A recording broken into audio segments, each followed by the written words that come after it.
चंद्र की जय जय सीताराम। पवन तनय संकट हरन श्री मंगल मूर्ति रूप राम लखन सीता सहित हृदय बसहु सुरभूप।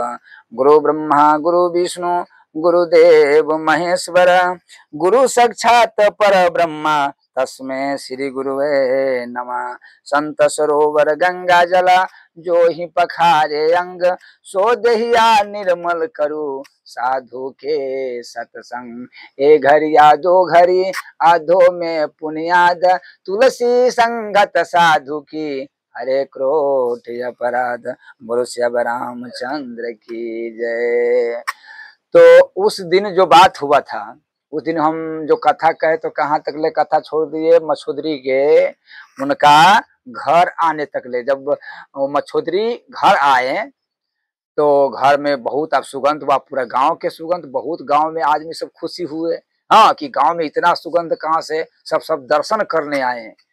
माने मछोदरी के सब दर्शन करने आए कि निषाद का नवरिया के लड़की के देखो तो खुशबू कहाँ से आ रहा है।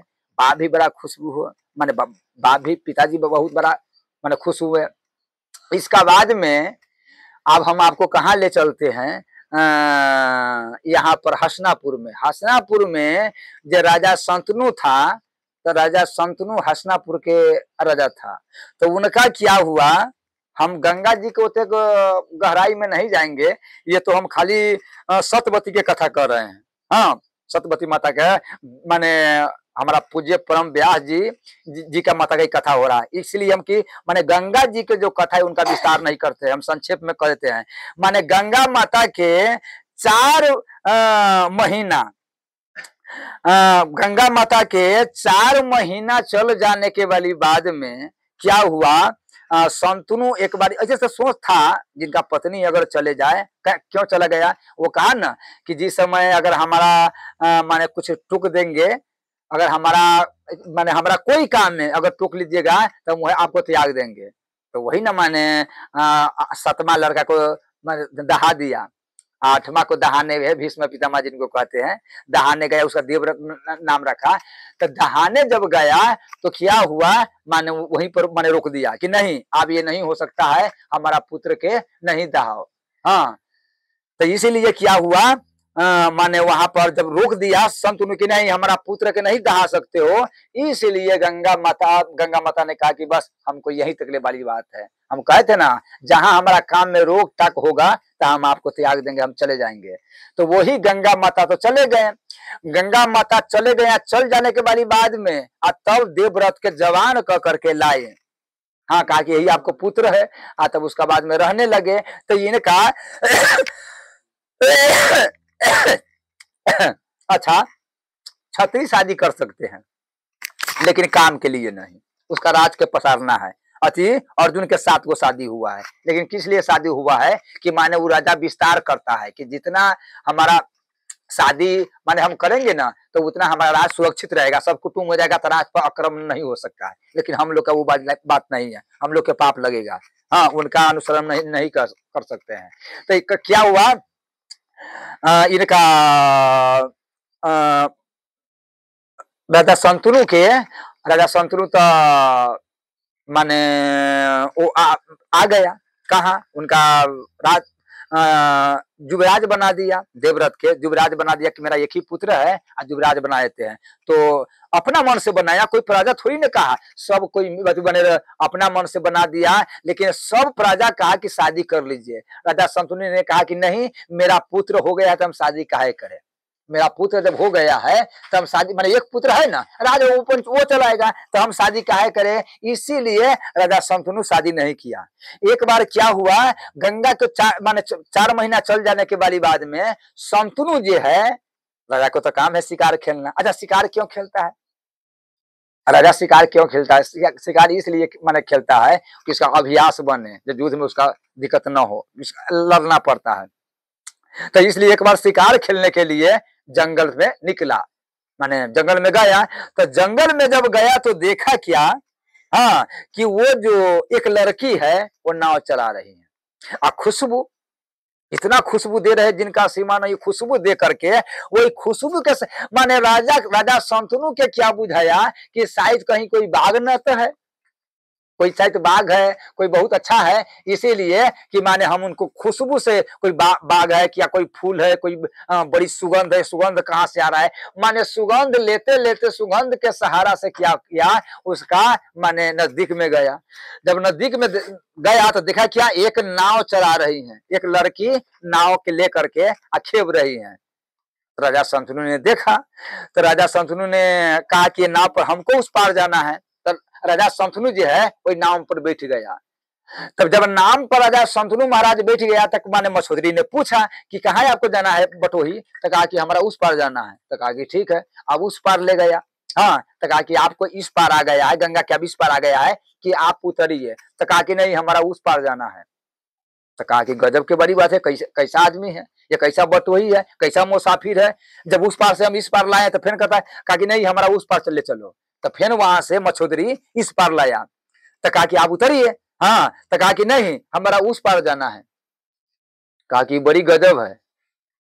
कहा कि ठीक है, हमारा तो पैसा से काम है। तो फिर इस पार लाया। तो कहा कि बटोही, हे मुसाफिर, ये बताइए कि आपका माने रास्ता मिला, आपका जो है अपन जगह मिला। कहा जब मिल जाएगा तो हम माने रोक देंगे, हम अपने बोल देंगे तो तू नाव खेवते रहो, यही पार से वही पार करते रहो।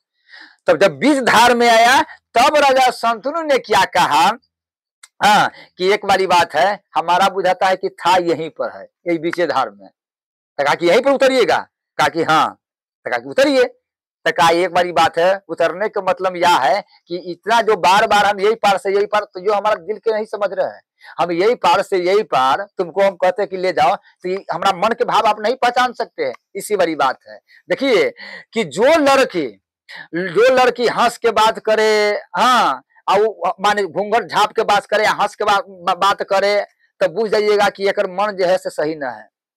हम अपने वाली बात कहते हैं। हम एक हॉस्टल में 2 आदमी था, तो हम 2 आदमी गए हॉस्टल में। तो हॉस्टल में तो ये वाली बात है, हाँ, वहां का आप नाम हम नहीं लेंगे जहां से शरीर आ गया है। तब हॉस्टल में गए तो दो आदमी गए। तो 2 आदमी गए तो वो लड़की जो है खाना दी, नेपाल की वाली बात है, लड़की ने खाना दिए। तो लड़की ने हॉस्टल में थी, लड़की ने खाना दिए, तो हम दोनों को बने पाए, खाना भोजन कर लिए। अब भोजन कैला के वाली बाद में तब जब हम निकले तो वो हमारा जो साथी था वो बड़ा तेज था। तो वो हमारा कहा कि एक बात वो तो जानते हो। हम कहा कि नहीं, ये लड़की के पहचानते हो कि जो लड़की खाना दिया वो कैसा है। तो हमने कहा कि वो अच्छा है। हाँ, तो कहा कि नहीं, हम कहते हैं कि बड़ा सुंदर बड़ा अच्छा है, लेकिन तू उसका चाल कैसे बुझा रहा है। हम कहते बहुत अच्छा है, कोई गड़बड़ी न है। हाँ, तो कहा कि उसका चाल मैंने सही नहीं है, उसका व्यवहार सही नहीं है। हाँ, हम कहा कि आप पापी आदमी के पापी पर नजर रहता है। हाँ, जब आप भी पापी है तो वैसा ही आप उनको समझते हैं। हम डायरेक्ट उसको बोल दिए कि ऐसा आपको नहीं सोचना चाहिए। तो वो कहा कि अगर ये नहीं होगा ना तो दोनों कोई शर्त लगा लो, तू जे कहेगा वो हम मानेंगे, तू जितना जितना रुपया बाजी रख। हम कहा कि ठीक है, बाजी तो नहीं रखेंगे लेकिन पता लगाएंगे। तब उसका हम माने पता लगाए। हमारा पता लगाने में 10 दिन समय लगा। हाँ, और वही नजदीके में थे। 10 दिन पता लगाया, तब हमरा बाद में पता चला कि सही वाली बात है जो कह रहा है। तो हम उनका प्रणाम किए। हम कहे आप कैसे जानते हैं। तो फिर उसका एक बार क्या हुआ कि हम दोनों कोई जानता हुआ कैसा उनका है से उन लोग जानेगा, हम लोग उतना नहीं जानते थे। एक बार उसी के साथ जो आदमी पकड़ लिया कि लड़की गड़बड़ है, उन्हीं के साथ हम कहाँ गए, एक बाजार में। तो नेपाल में बाजार लगता था, तो इस बाजार में गए तो उसका पास 1 रुपया था। तो कहा कि हमको विचार है कि माने जिलेबी खाने के लिए, जो जिलेबी हम खाएंगे। हाँ, और दोनों आदमी भर पेट जिलेबी उलेबी मिठाई उठाई खाएंगे, बचका उचका खाएंगे, लेकिन पैसा 1 रुपया हमारा संग में है। तो हम कहा कि 1 रुपया में कैसे होगा। कहा कि हम 1 रुपया में खाएंगे। हाँ, दोनों आदमी खाएंगे भर पेट। हम कहा ये कैसे हो सकता है, ये तो हो ही नहीं सकता, ये तो गजब के वाली बात है। कहा कि चलो। तो हम उसको साथ गए। तो वो जो है जुगा जुगा बड़ा जो भात गोटिया भाज के पानमा, वो चिड़िया वो सब होता है ना, वो 5 गोटी रहता है, तो वो इसे भाज करके रखा। तो माने रखा, वो उसका दिमाग, हम बाद में उसको पूछे, जेई पर रखा तो कभी 5 उनट जाए, कभी 4, उनपते उनपते 200 रुपया आ गया। और 200 रुपया उनटा, तब एक बारी में हमारे 5 रुपया रखा। जब 5 रुपया रखा तो वो चला गया। तो कहा कि आप हमारा माने आप नहीं आएगा, लेकिन वो इतना कभी ना वो फेल हुआ। तो हम उसके बाद में खा रहे थे, तब मिठाई उठाई दम और रुपया भी बढ़ गया। तो हम कहे कि ये बताइए ये कैसे जानते हैं? कहा कि हम जानते हैं कि कहाँ तकले हमारे दांव लभेगा ना, तहाँ तकले हम जुआ खेलेंगे, और जहाँ तकले नहीं लभेगा तहाँ तकले ना खेलेंगे। तो हम कहा कि आप चाहते थे, जब इतना जानते हैं तो आप धनिक बन सकते हैं, आप तो अमीर बन सकते हैं रुपया से, अब माने अमीर बन सकते हैं। तो कहा कि नहीं, हमारा पास कोई सामान है, इतने दिन के इतने दिन तक ले है, फिर फाजिल हम रखेंगे ना तो मेरा संपत्ति चले जाएगा। तो कहाँ तक ले हमारा इष्ट काम करता है? हाँ, हम इष्ट के माध्यम से सब जानते हैं। हम बोले कि गजब के सवाली बात है। बोलो सब रामचंद्र की। उसी प्रकार ने राजा ने कहा कि हम जो बार बार इस पार से उस पार कहते हैं, जब तू नहीं पहचानते हैं? तो कहा कि नहीं। तो कहा माने हम तुमसे शादी करना चाहते तो करेगी? तो वो हंस दिए। तो कहा कि बोलो करेगी? तो कहा कि मेरा मेरा आप जो कहते हैं हम पहचानते हैं इस पार से उस पार, तो हम हंस दिए। तो इसका मतलब आप नहीं समझते हैं कि हम काहे हंसे? हाँ, तब कहा कि ठीक है। तो वहां से संतनु महाराज उतर करके सदा चिंतमम यंतो चरमुना ममता नदीम, माने वहां से कौन उपाय किया? संतनु आ गया कहा उनको पिता के पास। कहा कहाँ घर है? तो यही बगल में जो है, मेरा बगल में जाइए। हाँ, जो यहीं पर हम लोग का है, हम लोग का नवरिया न है, हम लोग निषाद न है, तो हम लोग का एक टोला है, वहीं पर हम रहते हैं। हाँ, तो कहा कि ठीक है। गए तो उनका पिताजी के पास गए। बोलो सब रामचंद्र की जय, जय सीताराम।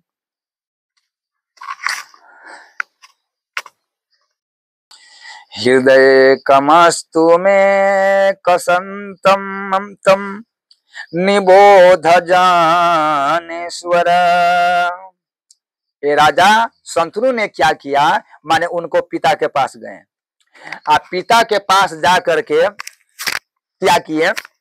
माने उनका पिता, जब ये पिता के पास गए तो देखा निषाद महाराज, निषाद देखा तो उनको क्या माने किया? दासराज बड़ा स्वागत किया, आखिर राजा न है, जानते हैं कि राजा संतनु आए हैं, तो उनका स्वागत किया। स्वागत माने उनका बैठाया, आदर किया, हाँ जल दिया। और जब सारा स्वागत हो गया तब पूछा कि सरकार हम माने छोट जात हैं, हम निषाद है, आप राजा है, तो हमारा दूरा पर हमारा यहाँ हाँ पदरापन इस झोपड़ी में, एक गरीब के झोपड़ी में माने किस लिए, क्या कारण, क्या उद्देश्य से आए हैं, जो हमें बताइए।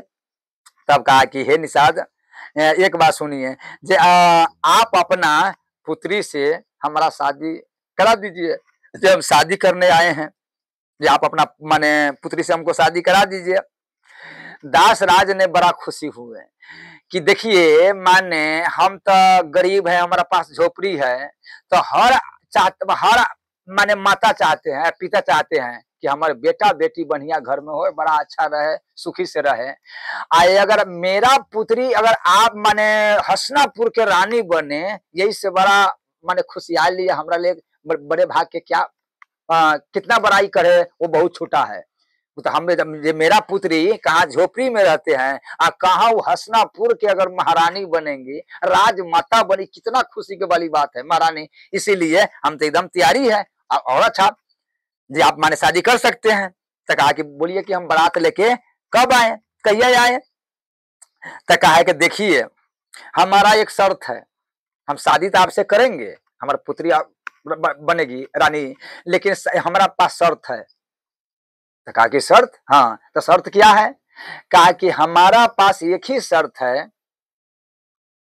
कि जो हमारा नाती होगा, जो हमारा पुत्री के माने कोख से माने उनका गर्भ से जो बालक जन्म लेगा वही राजगद्दी पर बैठेगा, दूसरा कोई नहीं। मेरा नाती जो है वही राजगद्दी पर बैठेगा, दूसरा कोई नहीं। जैसे अभी देखिएगा ना नेपाल में क्या वाली बात है, राजगद्दी के चलते पे आप देखिए नेपाल में आंदोलन हुआ है, माने कोर्ट के हाई कोर्ट जरा दिया है, कितना संपत्ति जरा दिया है, गाड़ी जरा दिया है, एक नेता के पत्नी के जरा दिया है। आप समझिए कि वो आंदोलन के क्या वाली बात है। वो आन्हर गुरु बहिर चेला मांगे आम तो देवे ढेला। कमती में आंदोलन करना चाहिए प्रजा के, तो सोच समझ के ना आंदोलन करना चाहिए, उस संत के शरण में ना आंदोलन। माने कहा सतयुग में आंदोलन हुआ, लेकिन सतयुग में कौन आंदोलन किया? प्रहलाद ने किया।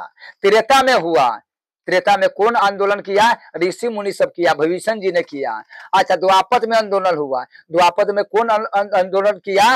माने ऋषि मुनि संत महात्मा सब, जो कंस के मारा गया। हाँ, तो ये आंदोलन मतलब क्या है कि राज्य के कोई क्षति न पहुंचे। कोई प्रजा जो आंदोलन कर रहा है तो ट्रेन में कहीं आग फूक रहा है, सरकारी संपत्ति पर माने आंदोलन होना ही नहीं चाहिए। वो माने उसका कुर्सी से उतार दो, उसका कहो कि आप आपको कुर्सी पर नहीं बैठेंगे। आज जितना जो राज्य के संपत्ति के माने बर्बाद करेंगे, उतना प्रजा पर टैक्स सरकार बांधेगा। काहे तो जितना क्षति जो हुआ है वो कहां से लाएगा? तो प्रजे पर जो टैक्स कै रुपया है, आलू कै रुपया है, खोबी कै रुपया है, और उसका सरकार बढ़ा करके वही प्रजे जितना पब्लिक जा रहा है, सामान सब बर्बाद किया है, ट्रेन के चाहे कुछ के, उस पब्लिक पर थोपेगा। ये साबुन कै रुपये तो कै रुपये देगा, लेकिन वो पब्लिक का दिमाग नहीं है। हाँ, वो सब सोचना चाहिए। सरकार के क्षति, हमारा करपात्रे जी महाराज ट्रेन से जा रहे थे, बस से जा रहे थे, तो सीट फटा हुआ था। तो सीट फटा हुआ था तो एक आदमी पूछे कि बाबा आप तो बैठे हुए सीट क्यों सी रहे हैं? कहा ये मेरा संपत्ति है, ये संपत्ति मेरा है, ये भारत का संपत्ति है। तब भारत का संपत्ति मेरा, देश का संपत्ति मेरा हुआ, इसीलिए हम इसको सी रहे हैं कि मेरा ये संपत्ति है। माने कंडक्टर सुन करके अकील खत्म हो गया। मालिक ने कहा, मालिक ने पूजा किया कि सरकार अब देखिए, आखिर हमारा है, कोई आदमी आता है तो फाड़ देता है, लेकिन आप कौन संत हो? तो कहता है ये संपत्ति मेरा है। बहुत उनका स्वागत करपात्रे जी के, बड़ा नाम चला उनका, बहुत इनाम मिला करपात्रे जी महाराज के। उसी प्रकार से कहा कि हमारा एक शर्त है। कहा शर्त क्या है? तो हमारा वही वाली बात है, मेरा नाती ही गद्दी पर बैठेगा। तो कहा कि तुम पागल हो, तो जानते नहीं कि मेरा एक पुत्र है जिसका नाम देवव्रत है, और हम उसका युवराज है, वो पहले बना चुका है। तो इसलिए कि माने ऐसे ऐसा हो नहीं सकता है। हम उनको युवराज बना दिए हैं, इसलिए गद्दी पर जो बैठेगा तो मेरा ही पुत्र बैठेगा।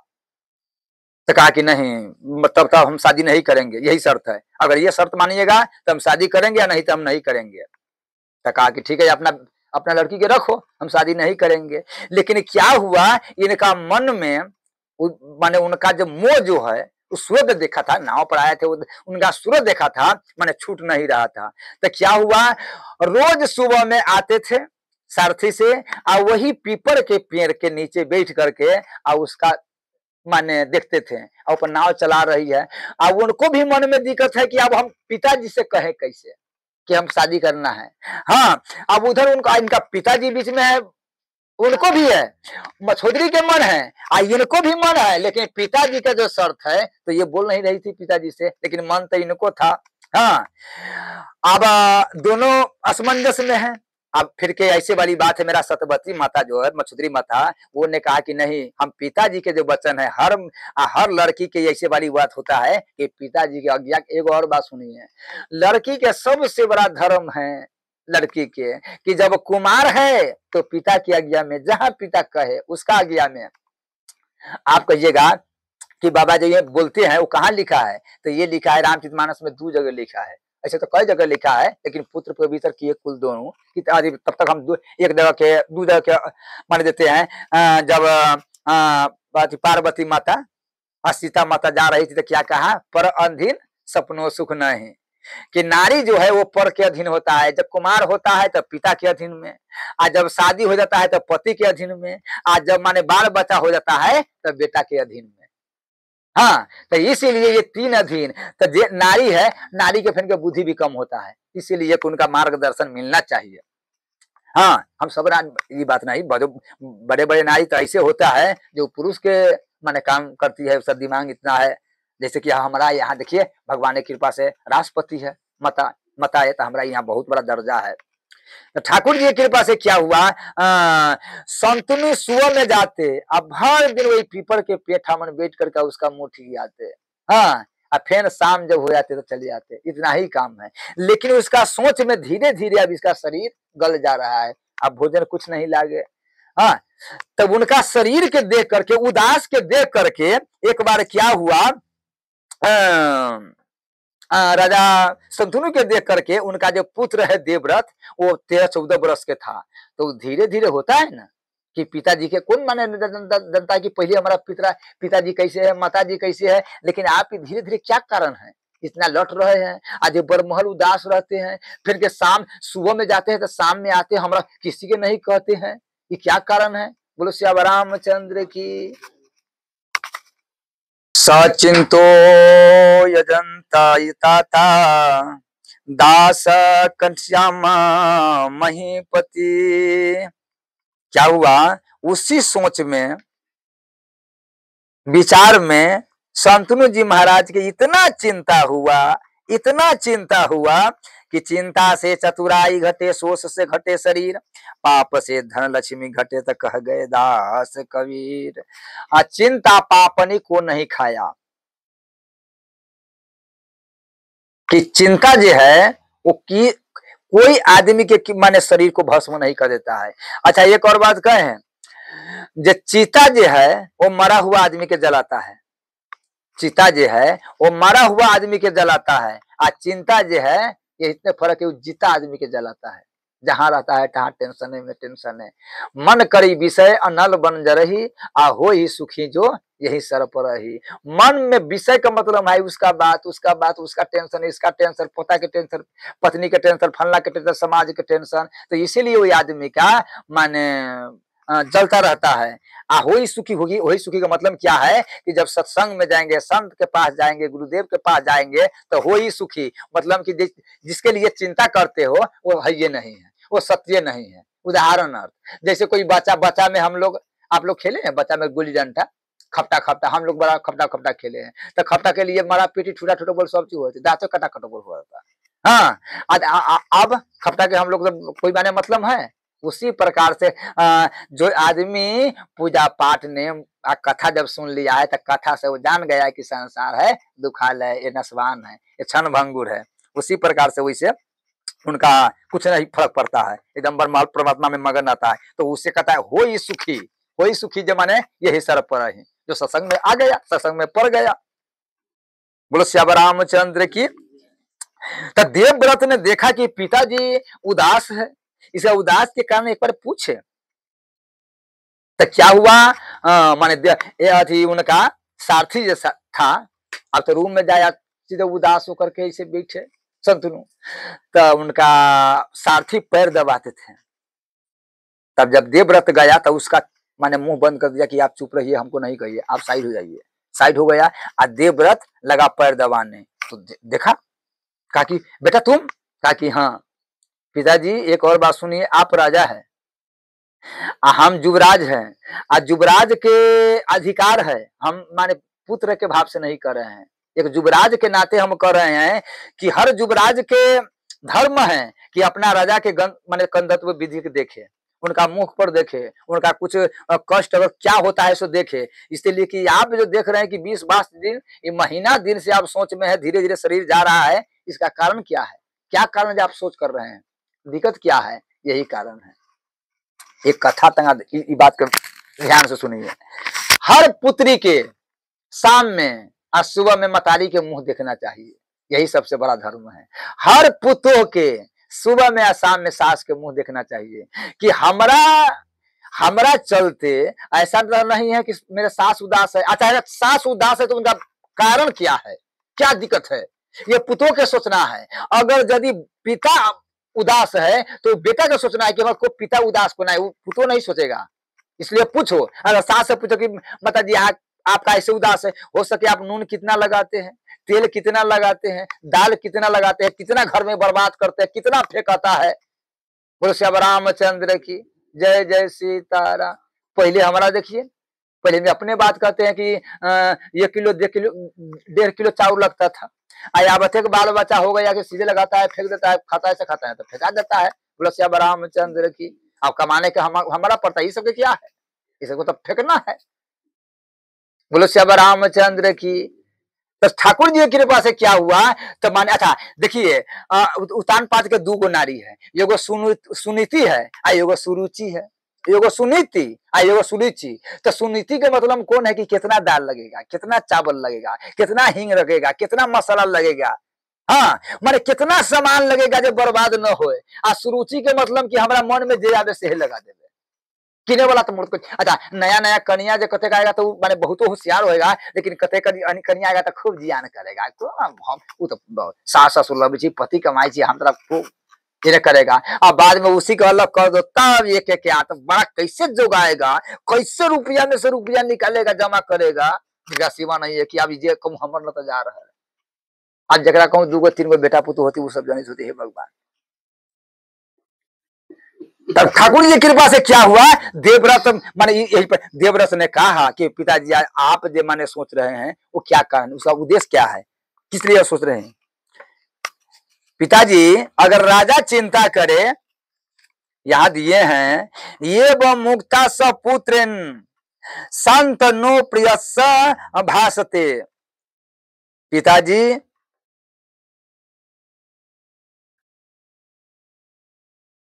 बोलो श्याम रामचंद्र की।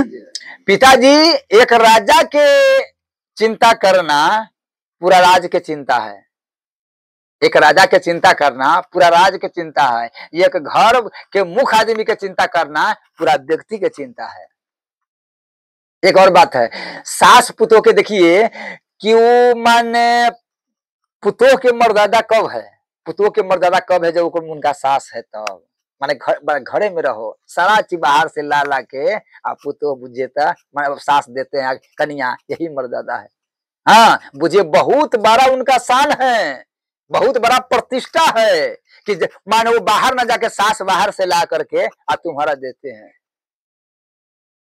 यार तो कहा कि हे माने बहुतों बतियाते हैं, हम सब देखते हैं कि बहुतों माने कन्या शादी होते हैं नया नया तब आते हैं, तो जब तक मेरा सास है तब तक दशा है, बस सास मर जाला के बारे में सारा संपत्ति के मालिक तो हम ही, सास है तब तक माने अथी है संकट है। हमको तो बताए मन आता रहता है कि हे भगवान कभी बुढ़िया मर जाए, इसका ये नहीं मालूम है कि बुढ़िया मर जाएगा तो तू कहाँ जाएगा। हाँ ये होगा कि अब लगाम लगा हुआ है, वो लगाम खुल जाएगा, निफिक्र जहां मर जाए कहाँ जाएगा। ये सब माने ये ठीक नहीं है। इसीलिए माने ठाकुर जी की कृपा से देवव्रत ने कहा कि पिताजी आपका चिंता अगर राजा की चिंता है तो पूरा प्रजा की चिंता है, दूसरे में क्या है हमको अपना बुझाते हैं क्या कि फिर के कुछ आप जो चिंता में है तो ऐसा तो नहीं है कि मन में कुछ चल रहा है, कुछ सोच रहे हैं, कुछ डूबा हुआ है, से हमको बताइए क्या कारण है। सुखी हो सुख ही उधर जरही सब अंगो, अमान्य हो दीन मनहीन भुअंगो। जिस प्रकार से सूखा जो लकड़ी है उसमें आग लग जाता है, हाँ जैसे भुअंगो का मतलब कि कोई फतिंगा है वो आप जलने जाते हैं दीपक पर, आधा जल जाता है आधा पंख जल जाता है, छटपटाते रहता है दीपक के काते काते, उसी प्रकार साइट आप किसी के सोच में फटफटा, जैसे ये भुजंगू जो है ये एक सांप के है, सांप के मनी अगर चल जाए तो छटपटाएगा, दूसर में कि चिड़ई के पंख कट जाए तो फरफर आएगा वो माने छटपटाएगा, दूसरे में कि फतिंगा जो है उसका हाँ वो फनगा उसका फतिंगा कहिए, अगर वो पंख जल जाए तो छटपटाएगा, तो हमको अपना बुझाता है उसी प्रकार से आप छटपटा रहे हैं, ऐसा नहीं होना कि क्या कारण है। बोलो श्याम रामचंद्र की। यहाँ संतनु जी क्या कह रहे हैं, संतनु जी ने कहा कि बेटा तू हमारा चिंता पूछना चाहते हो कि पिताजी आप क्यों चिंता में हैं, तो हम तुम्हें बता दे, तो कहा कि हाँ पिताजी बताइए। कहा कि बेटा हमारा अगर चिंता असल चिंता जो है वो चिंता एक है, वो क्या चिंता है कि तू हमारा एक ही पुत्र है, तू हमारा एक ही। अच्छा संतनु जी के मालूम है कि ये देवव्रत कोई साधारण नहीं है, जिस समय में 8 वर्ष की अवस्था था उस समय में वो राजा सलभ के बांध दिए थे, उतना सेना के उसको इतना सेना था जिनका सूखे पत्ता के तरह एक ही बाण में उड़ा दिए, इतना बलवान है देवव्रत। हाँ तो कहा कि बेटा बलवान होते हुए आप संतु ने क्या करा है कि पुत्र माने तू हमारा एक ही बेटा है, हम अगर सोचते हैं कि एक लड़का के लड़का नहीं कहें, एक लड़का को लड़का नहीं कहना चाहिए, अगर एक पुत्र है अगर हो सके तुम्हारा कुछ हो जाए तो ये राज कैसे चलेगा। राजनीति बिनु धन बिनु धर्मा, हरि संप्रेमित बिनु सत्कर्मा। राजनीति बिनु धर्म बिनु धर्मा। घर के आप जो राजा रहे, राज के अगर नीति नहीं चलेगा, हाँ, राजा सुरक्षित नहीं रहेगा तो सही राज केना रहेगा। आ धन बिनु धर्मा, अगर आपको पास धन है आ धर्म नहीं करते हैं तो वही धर्म के मोल नहीं माना जाएगा, जिस प्रकार से राजा के मोल नहीं है। इसीलिए देखिए, आप धन कमाइए, शास्त्र बताते हैं कि जब आपका धन है वही अनुसार से दान भी कीजिए, सेवा भी कीजिए। तो इसीलिए कहते हैं राजनीति बिनु धन बिनु धर्म, माने धन है तो आपको ये धर्म कीजिए, दान कीजिए। इसीलिए कहते हैं भरत महाराज, अर्थ न धर्म न काम रुचि, गति न चाहु निर्माण, आ जन्म जन्म रति राम पद, यह वरदान आन। हे सरकार कि हमारा और कुछ नहीं चाहिए, क्या चाहिए हमका? जन्म जन्म धन संपत्ति सोना चांदी बाल बच्चा कुछ नहीं चाहिए, यहाँ तो धर्म नहीं चाहिए। लिखा है कि धर्म नहीं चाहिए, तो धर्म को जब परमात्मा के सामने में हम चल जाएंगे तो धर्म के वाली बात तो हो ही जाएगा। इसीलिए ना मतलब भरत जी कहे, लक्ष्मण जी ने कहे, हाँ, मानव मातु पिता नहीं देवा, माता पिता का सबको सेवा करता है। यहाँ लक्ष्मण जी कहते हैं कि नहीं, हम माता पिता के नहीं, मानव माता पिता नहीं देवा, हम किसी के मने नहीं सेवा करते हैं। गुरु पितु मात न जानहु काहू, गुरु पितु मात न जानहु काहू, कहूँ स्वभाव नाथ पतियाऊ। हम गुरु पिता माता किसी के नहीं जानते हैं, आपका सिवा कुछ नहीं जानते हैं। उसी प्रकार से मतलब क्या, जब परमात्मा के सामने में गया तो धर्म भी हो गया, अर्थ भी हो गया, काम भी हो गया, मोक्ष भी हो गया। ये चारों पदार्थ माने मिलता है। तो इसीलिए माने कहे हैं कि जो तू मेरा एक पुत्र है, एक पुत्र है, हम अगर चाहते हैं शादी कर ले तो फिर शादी कैसे करें? माने हम क्या चाहते हैं कि शादी नहीं करें। क्यों शादी इसलिए नहीं माने करे कि हम शादी नहीं करें, तू मेरा है। ये भी हम चाहते हैं कि वंश नहीं लुप्त हो सके तुम। अच्छा, मतलब क्या है, क्या कहना चाहते हैं? संतनु इमा दूगो बात कह रहा है कि तू मेरा एक पुत्र है, हो सके तो तुम्हारा कुछ हो जाए तो राज कैसे चलेगा। एक बात फिर क्या कर रहे हैं कि माने हम चाहते हैं कि वंश न लुप्त हो। एक मतलब क्या है, माने आप खोल के नहीं कह रहे हैं, लेकिन ये बात है। तब क्या हुआ? अच्छा, राजा संतनु ने बड़ा अच्छा वाली बात की, क्या कहा? संतान कर्म विद्या, ये तीन चीज में पुत्र माने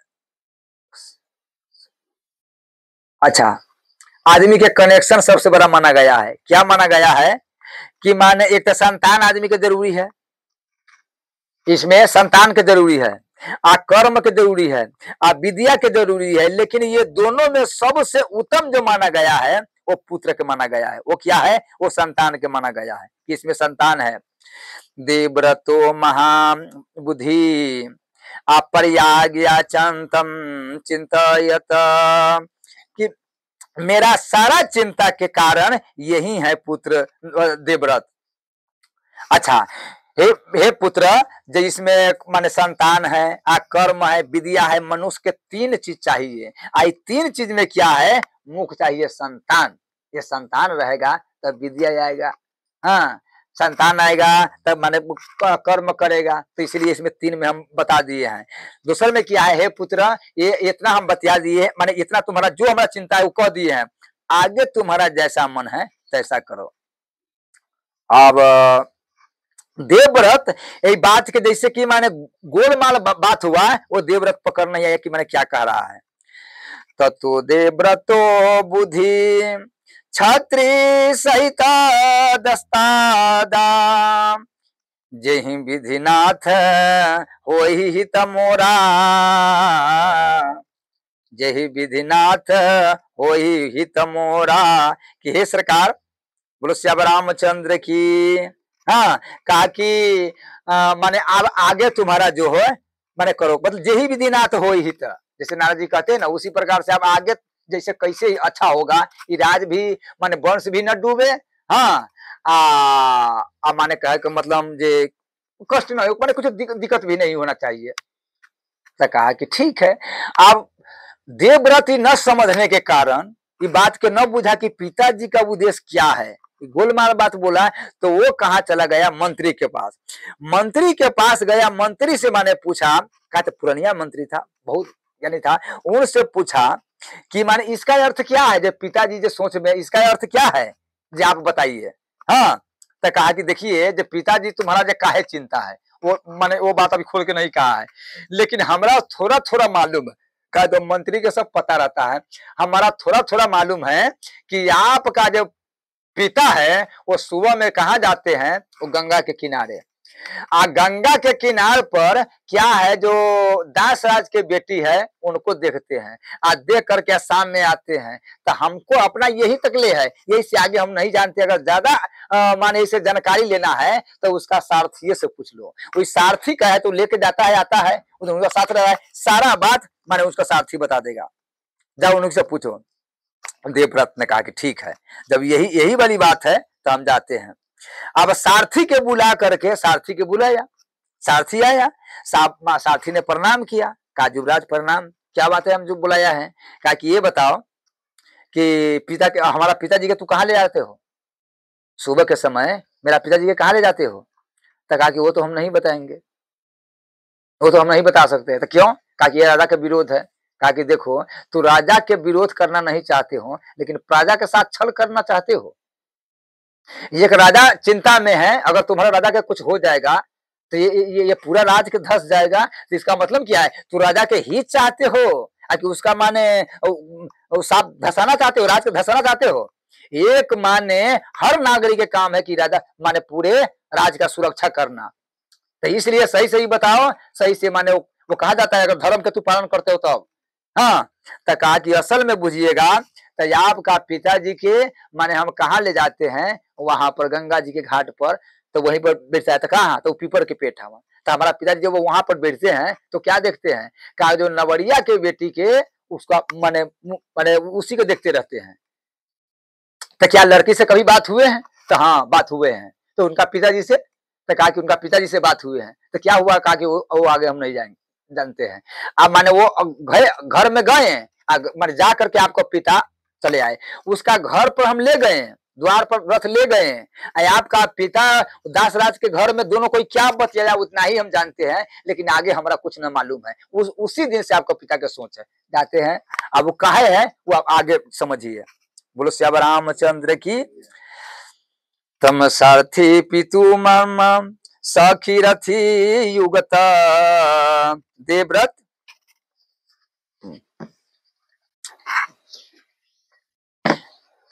एव मुक्ता कथम वीरा कुस्ता चंतन तंतया।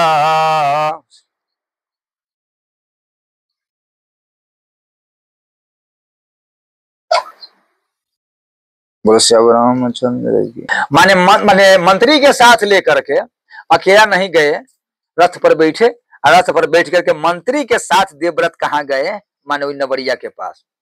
जब नवरिया के पास गए तो नवरिया ने देखा कि देवव्रत आए हैं, युवराज आए हैं, तो उनका स्वागत किया, मंत्री का स्वागत किया, अंदर ले गए, बिछाए, बिछा करके तब तक मैं देखा कि देवव्रत आ गए हैं। तो मछोदरी जो थे वो खिड़की बाएं कि देख रहे थे कि पिताजी के आखिरी निर्णय अब क्या है। कहा था वो न आकर के अपना पुत्र के भेजा है।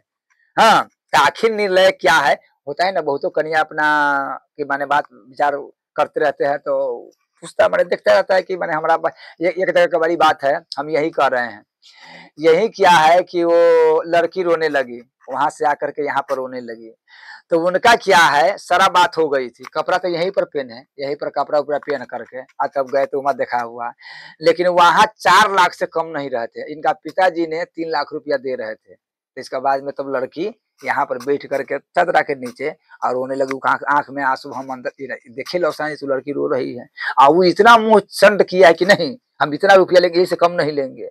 इसका बाप पिताजी कल माने जोड़ रहे हैं। इसका मतलब लड़की के आंख में से आंसू देखे उसको मन में क्या होगा कि मेरा पिताजी गिदगिदा रहे हैं, है तैयो नहीं इसका पत्थर के करे जाए, तो बड़ी बड़ी मुश्किल वाली बात है। बोलो श्याम रामचंद्र की। जैसे कि देखो तो वो आप कथा सुनते सुनते उठा गए हो बाबू। बोलो वृंदावन बिहारी लाल की जय। हाँ, तो उनका स्वागत किया और स्वागत जब किया तो कहा कि युवराज आप यहाँ पर जो आए हैं किस लिए आए हैं, क्या कारण है जो हमें बताइए। तो कहा कि मेरा पिताजी आए थे। तो कहा कि हाँ आपको पिताजी आए थे। तो क्या कहा है आपने। हाँ, तो आपको माने मेरा पिता के आप क्या कहे हे दासराज, जब से मेरा पिताजी यहाँ से गए हैं तब से उदास है, न खाते हैं न पीते हैं, लट कैसे हो गया है। राज में बड़ी संकट है, राजा के कुछ होगा तो राज कैसे रहेगा। इसीलिए कि आप सब बात हम आपको प्रणाम कहते हैं कि आप सारा बात बता दीजिए। कहा कि आपको पिताजी जो है वो हमारा पुत्री मांगा है कि किस लिए, तो शादी करने के लिए। तो कहा क्या अगर आपके पुत्री जाएंगे हमारा माने घर में, हम हमारा माँ तो क्या उसका दिक्कत होगा। कहा कि नहीं नहीं, हमारा तो खुशी एक आनंद की वाली बात है, तो क्यों नहीं माने जाने देते हैं। कहा कि इसलिए नहीं जाने देते हैं, इसलिए नहीं शादी किए हैं कि हमारा मांग कुछ है, हमारा कुछ शर्त है। कहा शर्त। कहा क्या शर्त है। कहा कि मेरा शर्त क्या है कि माने जो मेरा पुत्र होगा, जो मेरा पुत्री के पुत्र होगा, माने मेरा नाती होगा, वही राज करेगा, राजगद्दी पर बैठेगा। हाँ, तो इसीलिए वो शर्त पूरा नहीं किया। माने आपको पिता ने कहा कि मेरा पुत्र है, हे दासराज मेरा पुत्र है, इसीलिए हम ये शर्त माने ये हम नहीं कर सकते हैं। किसी का दूसरा के राज छीन करके हम आपको नहीं दे सकते हैं, दूसरा के किसी के हिस्सा छीन करके हम आपको नहीं दे सकते हैं, किसी का दान छीन करके आपको नहीं दे सकते हैं। हम अब उसको दान दे चुके हैं। जैसे उदाहरण ये एक माता आई कथा कराने, हमारा कहा कि बाबा हमको कथा कराना है। हम कहे कि ठीक है हम कथा करेंगे। तो वो हमारा पर चढ़ाई 150 रुपया चढ़ा दिए, 150 रुपया के बाद बाकी अब वहीं पर मिलेगा, कथे में मिलेगा, तब तक हम 150 रुपया चढ़ा देते हैं। तब तक मैं उसका भंडारा आ गया कि कुछ जाएगा कौन मैंने निमंत्रण करने। एक मंडल के भंडारा था। तो कहा कि बाबा, तो हम कहे कि आप इसको मोटरसाइकिल के तेल दो तब ना जाएगा, माने मंडल के कहे मोटरसाइकिल में तेल भराएगा तब ना जाएगा, कहेगा माने संत के, हाँ वो मंडल के। तो कहा कि ठीक है वो 150 रुपया लेकर के उसी को दे दिया। कहा कि लेकर तब हमरा चढ़ाए से तो नहीं, हम आपको नहीं चढ़ाया, अब इसको दे दिए तेल के दाम में। बोलो श्याम रामचंद्र की। हम आपको नहीं, अब उसको दे दिए।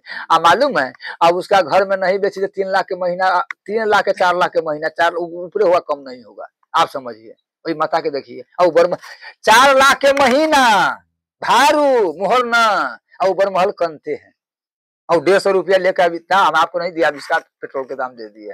हमरा सुन करके बड़ी गजब लगे। बोलो श्याम रामचंद्र की। उसका बेटा बहुत बड़ा अफसर है, पति भी अफसर है। हाँ मन नहीं भरा। आप समझिए ठाकुर जी की कृपा से क्या कहा। कहा कि इसलिए कि माने हमारा जो यही शर्त है, माने जब हमारा नाती होगा वही राजगद्दी पे बैठेगा। तो कहा कि हे माने दासराज हम आपको प्रणाम करते हैं, वो राज हमारा दे चुके हैं। कहा तो हम युवराज बन गए हैं तो वो मेरा पिताजी मेरा राज, अब उसी के बाद में राज मेरा होगा। हाँ एक उपाय है, अगर हम चाहे तो आपके राज दे सकते हैं, हम चाहे तो आपको राज दे सकते हैं।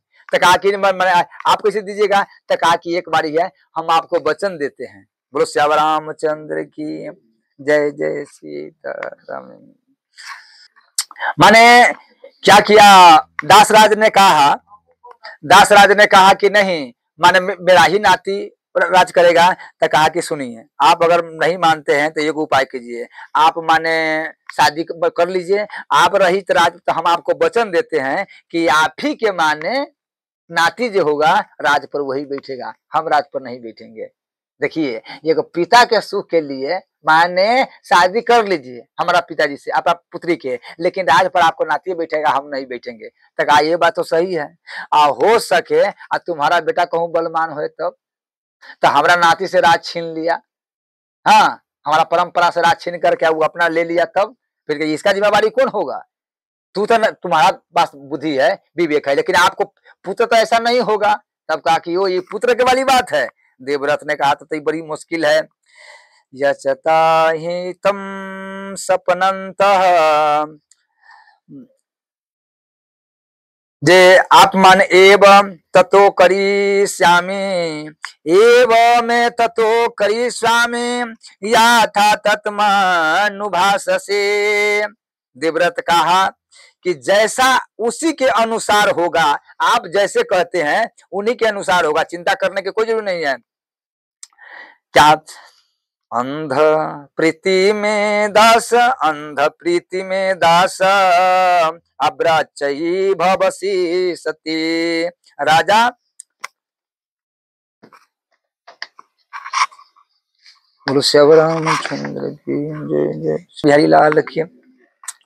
ठाकुर जी की कृपा से क्या कहा, देवव्रत ने कहा कि ठीक है, जब अगर यही बात है तो हम राज तो आप त्याग चुके, मैंने छोड़ चुके हैं कि अब राज नहीं लेंगे, राज तो हम त्याग चुके हैं, लेकिन अब हम अपना जीवन में क्या क्या त्यागते हैं। सेवत लखन सिया रघुवीर, आजिमी अविवेक पुरुष शरीर, परित्याज महाराजम मैथुनम सा चापिम स्वर सह।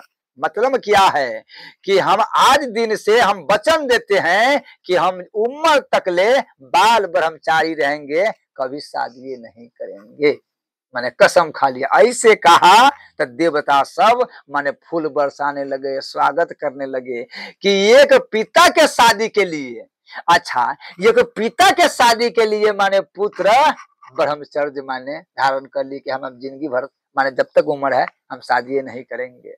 कैसा माने वो पुत्र होगा, उसी के नाम वो भीष्म प्रतिज्ञा लेने के वाली बात में देव्र नाम भट्ट करके और उसका नाम कौन रख दिया, देवता सब नाम रख दिया भीष्म की। हे देवव्रत, आज से तुम भीष्म प्रतिज्ञा, तू अपना पूरा जीवन को त्याग करके आप पिता के लाज रखा। लेकिन एक और बात है, अभी के पिता के हम देखते हैं कि दो गो एगो बाल बच्चा रहते हैं, आप पत्नी मर जाते हैं तो ये अपन शादी कर लेते हैं। फिर एक वाली बात है, चार गो, दो गो लड़का है दो गो लड़की है, उनका पति माने मर गए हैं, तो पति मर गए तो वो उस नहिरा चल गई, तो हम नहिरा चल गई तो हमारा क्या मालूम आते, तो हम उसको नानी नानी कहते थे। वो ततमा है तो नानी नानी कहते थे, कुछ लोग जब ततमा हम तो नानी नानी कहते थे। तो उसका पति जब मर गया तो वो चले गई नहिरा, तो नहिरा से वो शादी कर लिए, तो शादी कर लिए कहाँ, बैरिया, नेपाल में बैरिया है। तो शादी कर ली तो एक बार हम किसी में हमारा दो दोस्त है, उसका बहन बढ़िया बढ़िया बसते हैं, तो हम तो कहा कि चलो ना, तो मैंने घूमते जाते हैं चलेंगे, तो हम दोस्त के बहन के यहाँ गए, तो गए तो मैंने वो उसी घर में मैंने उनको मैंने वो, तब जब भी हम गए तब इसको देखे, हम कहे नानी तू कैसे यहाँ पर आ गया है, तब वो नीचा मुड़ी गाड़ लिए। तब हमको माने उनका उनका बहन कहा कि नहीं इनका ये तो हमारे माने अति सास है, माने पितियो सास है। तो हम कही बहन ये कौन है, तो कहा कि ये वो माने जे ये इस घर में कैसे थे, ये शादी कर लिया, हमारे चचेरा ससुर है, ये शादी कर लिया है इसका से। हम कहे नहीं इसका तो बाल बच्चा कैसे, इसको तो बेटा जवान सब है, शादी करने लायक है, बेटा बेटी वो चार गो ऐसे। कहा कि वो छोड़ करके तब शादी कर लिया है। हम ततमा है, हमको तो सुन करके बोलो श्याम रामचंद्र की अकिल खत्म हो गया। इसी प्रकार से देवव्रत है वो अपना पूरा कि ठीक है कहते हैं, आता वहां से कहा कि हे माता जे आप बने, तो कहा कि दादा जी कहा ठीक है, जब यही वाली बात आप कसम खा लीजिए हम शादी नहीं करेंगे, तब मेरा पुत्री के देते हैं, मेरा पुत्री के ले जाओ। तो जब ये वहां से माने मछुदरी के लेकर के आए, जब हसनापुर के सीमा में आए, तब मछुदरी ने कहा कि पुत्र तू तो मेरा पुत्र अब हो गया, तू तंगा रथ बिलमाया। तब माने उसका चरण कहा कि बेटा तो अपना चरण के धूल दे दो। तो कहा कि माँ ये कैसे बात करते हैं आप, माने पुत्र से मांगते हैं चरण के धूल। कहा कि तुम्हारा ऐसा पुत्र न कभी हुआ है और न होगा और न आगे कभी होने वाला है, इसलिए तो अपना चरण के धूल हमारा दे दो कि हम माथा में लगाएंगे। हाँ, तो कहा कि माता जी आप भी मेरा माता के समान है, जैसे गंगा माता है वैसे आप भी माता है, हम प्रणाम करते हैं, ऐसा नहीं हो सकता है माँ आप। तो वहां से लाए, हाँ तब लाए और तब पिताजी के कहा कि पिताजी ये छोटा सा वाली बात है, छोटा सा के लिए कौन बड़ी बात है, हाँ हमारा कोई तो भाई राज करेगा, तो इसमें आप काय कसम खाली मैंने शादी नहीं की है, हम माता जी के लिए आप शादी कीजिए धूमधाम से। बेटा ठीक है, अब शादी माने शादी हुए, अब शादी धूमधाम से तो हुए, लेकिन संतुली के मन में खटक रहा था कि जो शादी धूमधाम से मेरा बेटा 18-19 वर्ष के हो गया, जे धूमधाम से शादी मेरा बेटा के करना चाहिए वो शादी आज माने पिता कर रहे हैं। हाँ, तब माने आशीर्वाद दिया कि हे पुत्र कि जाओ तुमको हम आशीर्वाद देते हैं जी, जे माने तुम्हारा इच्छा मृत्यु जब चाहे तब माने तू मरेगा, तू अपना मन से चाहे तभी मरेगा, नहीं तो तुम्हारा कोई मारने वाला संसार में कोई नहीं जन्म लिया है। इसी प्रकार से 18 दिन तक ले भीष्म पितामह से जिया पर रहे तीर पर, लेकिन प्राण छूटा। कहा कि नहीं हम पूरा महाभारत देखेंगे, केना कहानी है। तब अंत समय में जब पूरा महाभारत समाप्त हो गया, रात तिलक हो गया युधिष्ठिर महाराज के, तब वहां से आए और तब माने सबके आशीर्वाद दिए, कहा कि पुत्र अब तुम राज सुरक्षित है, मेरा पिता के आदेश है कि माने तू राज सुरक्षित होगा तब आना, इच्छा मृत्यु के वरदान है, तो इसीलिए अब हमारा ऑर्डर दो, हम जा रहे हैं। तब माने शंतनु हमारे भीष्म प्राण त्याग गए। तो इसी प्रकार से शादी तो हो गया ठाकुर जी की कृपा से। इसीलिए मछोदरी के जो माता के कथा है, तो वहां से सतवती। अब फिर हम यहाँ तर खाली मछोदरी के वाली बात है, तो उनका मैंने कह दी है कैलाश बाबा के खाली बात पर। अब फिर जैसे होगा आगे आगे कथा होता रहेगा। बोलो श्याम रामचंद्र जय जय श्री।